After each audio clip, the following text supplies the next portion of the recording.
jewelry scene in the early 70s became very vibrant, very lively. There was a kind of emancipation process with the jewelers going on. There should be a place, a platform for them.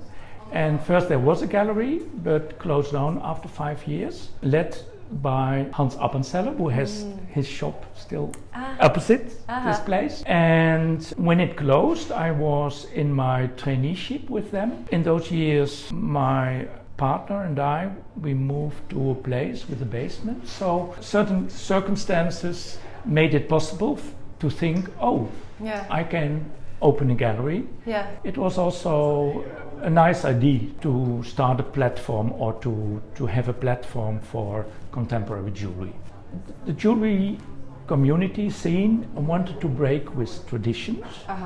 And so there were a lot of experiments going on in design, in material, in production, later on in size. Things were changing rapidly. I was really sorting myself out for the future, and industrial design was a nice idea. In those days, industrial design was still very technical and industrial. It was also. And the personal and creative side was not there yet. So I found it too dull. I switched to drama first, but there I discovered that my talent was more in working with objects and also people. And then my third choice was to become a goldsmith. And take over the shop of my parents. But at the end I didn't take over the shop of my parents because I had met my husband in Amsterdam. I didn't want to go back to the province. In a way, the gallery, opening a gallery for jewelry was a continuation of my family business, but that in a contemporary way and in a more international setting.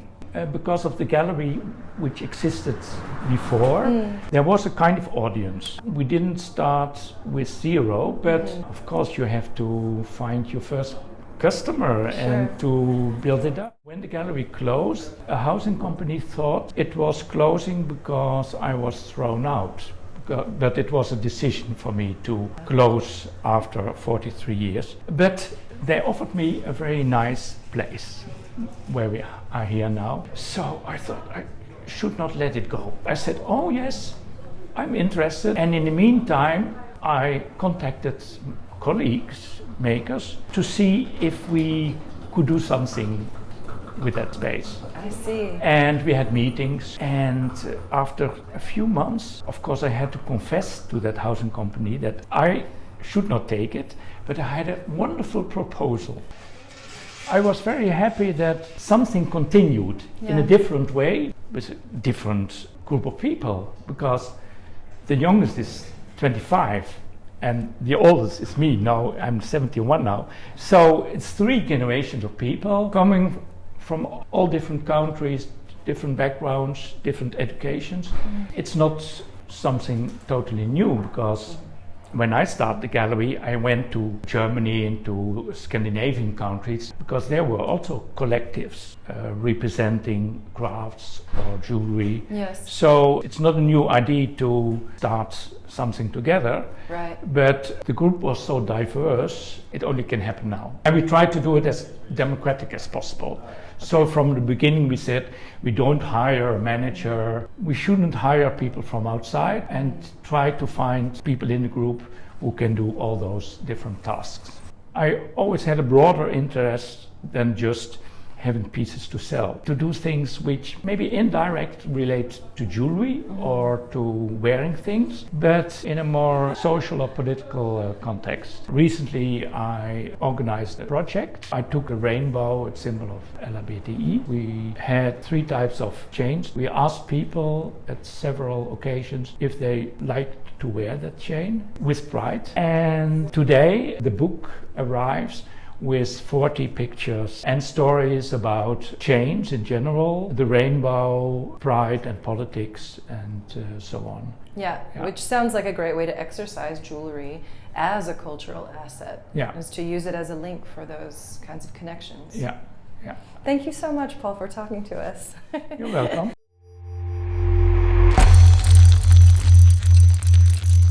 I think I never saw myself as like really a a maker making works alone at the studio, but more like enjoying working together with people. Yeah. And so I think it started just with friends and like projects together, and my studio space that I share with Benedict and Julia is also a place where we also host different events.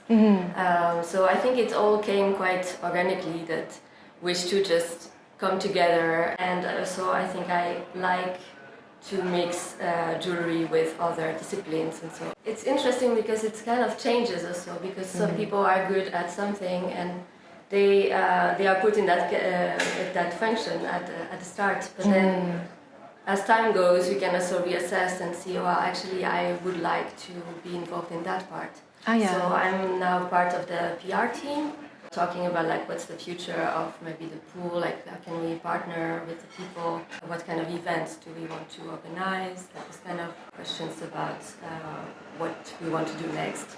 So so for Obsessed now, so the theme will be like synchronized streaming.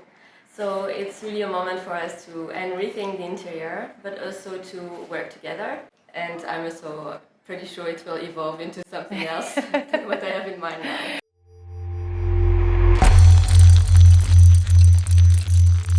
Yeah, it's always interesting because they come to me with an idea of a ring or engagement or wedding or just something for themselves. Yeah. And then in the end I always say, do you have some old pieces of your own, or your grandma or your mom or your dad? And then they're always like, why are you asking me this? And then I can melt it down into your design as well. And I always like it because I love to work from scratch. So when it's a blob, and then I just start milling and then wire, and if I don't like it I start over. And it's also my favorite way of working. And then they're always really happy because then they're wearing their old pieces again.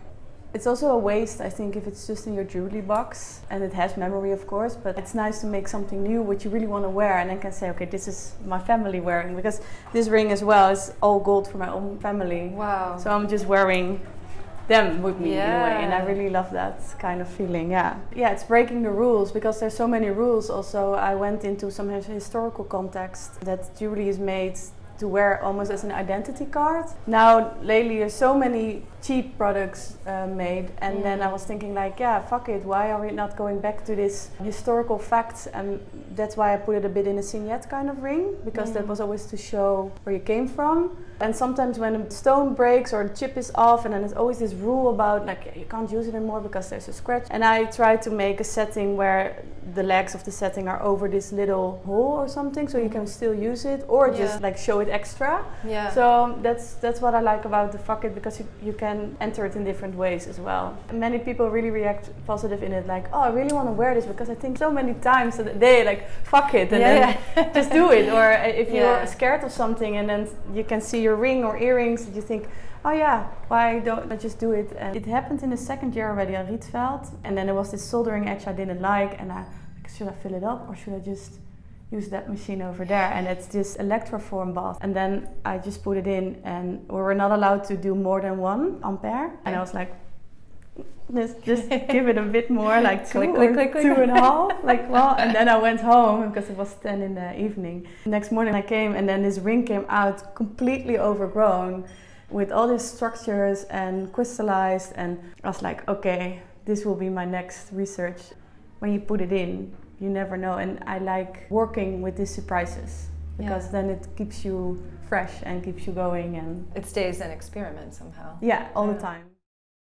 After my graduation I had a really nice year with showing in Milan, showing in New York, and showing in Bucharest, but then I thought like, why do I always need a gallery or anything? Then I was like, I want to start my own thing. And then I had a nice talk with Lisbeth ten Beste in New York. And then the call I got from Lisbeth ten Beste, and then we came together with a few people, and then we started to calculate, okay, how many people do we need? And I was so enthusiastic about this thing because I was thinking of this for a longer time. And then we found 15 people, really dedicated people. I'm just the chairwoman of this collective as well, because we needed to write all rules and stuff, so it was really new for me, but really amazing, with amazing people, and we're really close, and it's just really happy to meet all these people and work with them. Sometimes I was thinking like, okay, can I handle this next to my own practice?